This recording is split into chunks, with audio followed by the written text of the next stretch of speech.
वांद्रे कुटुंब न्यायालयाने मंत्री धनंजय मुंडेंना घरगुती हिंसाचार प्रकरणात दोषी ठरवत पहिली पत्नी करुणा शर्मांना 2 लाखाची पोटगी देण्याचे निर्देश दिलेत. यानंतर आता धनंजय आणि करुणा मुंडे यांच्या मुलाने सोशल मीडियावर एक पोस्ट टाकत आपली बाजू मांडली.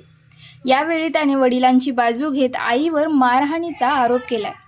शिशिव मुंडेने आपल्या पोस्टमध्ये म्हटलंय, मी शिशिव धनंजय मुंडे असून मला आता बोलणे भाग आहे.